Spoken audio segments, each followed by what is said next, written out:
सोचना चाहिए, जो वोट देते हैं उनको भी सोचना चाहिए, जो लोग वोट ले रहे हैं उनको भी सोचना चाहिए कि हमने ऐसा क्या काम कर लिया कि हमारा अपना जो वोट था, हमारे अपने जो लोग थे वो खतरे में पड़ गए।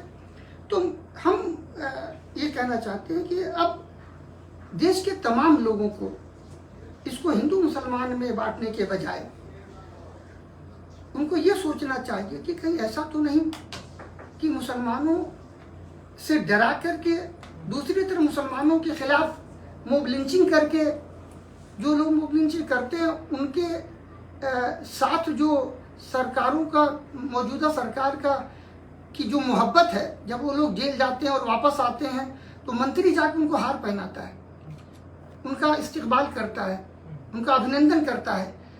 उनका आप ये देखिए ना कि 2-3 मर्डर आप देखिए कि अतीक का मर्डर होता है, सेम पोजीशन बाबा सिद्दीकी की है कि मर्डर करने वाला मर्डर करके खड़ा रहता है, वो भागता नहीं है। क्यों? इसलिए कि ऊपर से उसको कोई पीछे है कि तुम घबराना नहीं। अगर इसके बजाय कोई मुसलमान ऐसी हरकत कर देता तो उसको वहीं गोली मार दी गई होती, इनकाउंटर हो जाता। तो उसको क्या कि तुम मार के भागना मत, हम 2-4 दिन में तुमको 2-4-6 महीने में छुड़ा देंगे, तुम्हारा सब पीछे देखेंगे।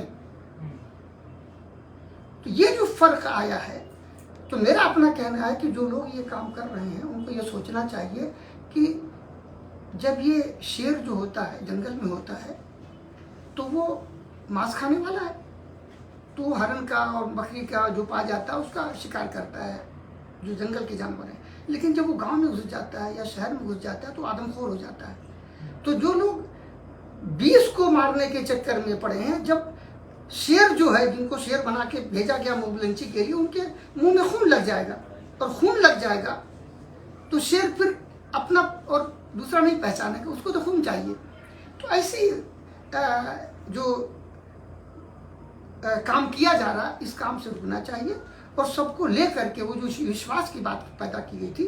तो आपने जो कहा मुसलमान क्या चाहता है, मुसलमान सिर्फ इतना चाहता है कि 20 करोड़ मुसलमानों की न तो जो विपक्ष है यहाँ पर, न जो पक्ष में इस वक्त जिसकी सरकार है, दोनों इसको इग्नोर करते हैं। 66 साल में मुसलमानों को कुछ नहीं मिला। 66 साल में जिन लोगों की सरकार थी, उनके आप अटल बिहारी वाजपेयी के 6.25 साल निकाल दें तो 500 करोड़ 66 साल मुसलमानों को हज सब्सिडी दी जाती थी। हमारा हज होते ही नहीं, मोदी जी उसको खत्म कर दिया। हमने वेलकम किया कि हमें हज करना है, तीर्थ यात्रा करना है, तो हम गवर्नमेंट के पैसे पे नहीं कर सकते, वो हमारे पर फर्ज। अगर पैसा होगा तो, पैसा नहीं है तो हमारा फर्ज नहीं है। लेकिन वो हमारे नाम पे एयर इंडिया के घाटा पूरा किया जाता था, हमको नहीं मिलता था वो पैसा, हमारे नाम पे बिल फाड़ी जाती थी। और जैसे ही वो हमारे इन्होंने मोदी जी ने बंद कर दिया, एयर इंडिया बिक गई। आप देखें वो हमारे पर नहीं खर्च हो रहा था, हमको वो हमारे नाम पे बिल फाड़ी जा रही थी। तो आज तक हिंदुस्तान में मुसलमान यहाँ पर जो कुछ भी है किसी गवर्नमेंट की मेहरबानी से नहीं है, न तो मोहब्बत की दुकान की वजह से, न नफरत की दुकान से। हम यहाँ पर जिंदा हैं, उस ऊपर वाले का पानी किसी का नहीं, बिजली किसी, ये आपके सूरज किसी का नहीं है, जमीन किसी की नहीं है, ऊपर वाले की है। अपने मॉब लिंचिंग की बात की, कुछ समय पहले ही जो है महाराष्ट्र में कोल्हापुर में जिस तरह से चीज़ें हुई और नांदेड़ में जिस तरह से चीज़ें अलग जहाँ पे मॉब लिंचिंग हुई, और अभी हाल ही में जो है उत्तर प्रदेश में हम भुरीच में देख रहे हैं जिस तरह से घटनाएं हो रही है। इन घटनाओं को किस तरह से दिखते बढ़ती जा रही है देश में? देखिए असल में क्या है कि जब नफरत के बीज बो दिया जाएगा, आपका जुलूस पहले नहीं जाता था, मुहर्रम का भी निकलता था, रबीउल अव्वल का भी निकलता था, दशहरे का भी निकलता था, दिवाली का भी निकलता था, और भी जितने त्यौहार एक दूसरे के होते थे सब एक दूसरे का सम्मान करते थे, शरबत पिलाते थे, पानी पिलाते थे। आज अपने वोट के चक्कर में इस तरह से नफरत पैदा कर दी गई है और उनको ये बता दिया गया तुम जो चाहो करो। उनके दिमाग में आ गया हम किसी के घर पे चढ़ के जा करके उसके अपने झंडा, उसकी जो मजहबी झंडा आता है उसको नीचे करके, उसके ला इलाहा इल्लल्लाह कलमा लिखा हुआ है उसको फाड़ देंगे, उसके घर पे चढ़ जाएंगे, भगवा झंडा लहरा देंगे। ये वो लोग कर रहे हैं। और जो महाराज की आपने बात की, जब इस तरह के एक्शन होगा तो आदमी जब बर्दाश्त करते करते थक जाता है तो इस तरह के हालात बन जाते हैं। मैं वही तो आपसे भी कह रहा हूँ, जो शेर की मिसाल दी कि आपके साथ जुल्म बार बार होगा, बार बार होगा, बार बार, एक दिन आप नंगे भूखे खड़े हो जाएंगे तो ये जो मौजूदा दौर में जो कुछ हो रहा है, एक जब विरोध होगा उसके प्रतिरोध होगा। तो इससे से हम सरकारों को हम खबरदार करना चाहते हैं, आप देश को मत झोंको आग में अपने वोट के लिए, अपनी सरकार बनाने के लिए।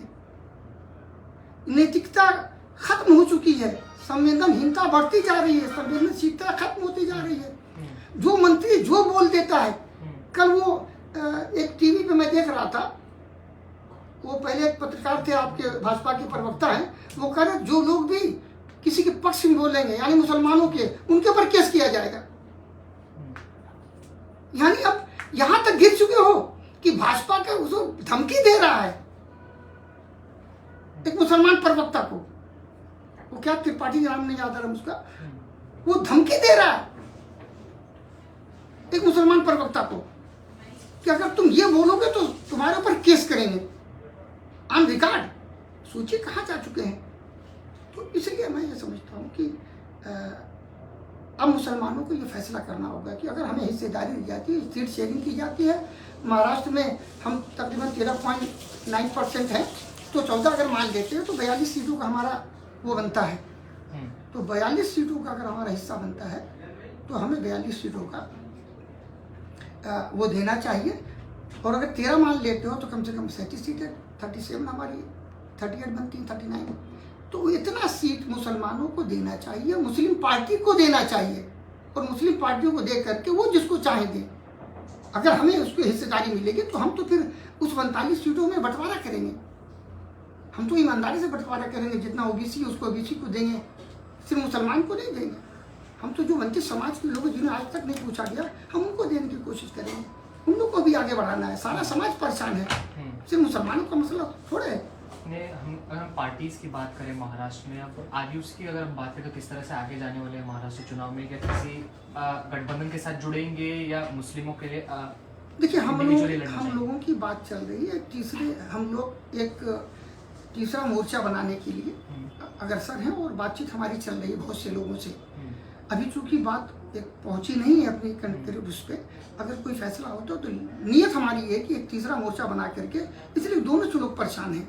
इससे पहले 2.5 साल उनकी देख चुके हैं 19 के बाद से, और 2.5 साल इनकी भी देख रहे हैं। तो जिस तरह से सारी चीज़ों को नैतिकता की ऐसी की तैसी कर दी गई, जिनको जेल भेज रहे थे चक्की पीसिंग, वो लोग अब जो है माल खाइन चल रहे हैं। तो हम अब तो मतलब ये नहीं होता कि तुम बेईमान हो, अब तो ये होता है कि तुमने 500 करोड़ किया था, तुम 5000 करोड़ का, यानी बेईमान दोनों तय कर, मतलब मानते हैं कि हम दोनों बेईमान हैं।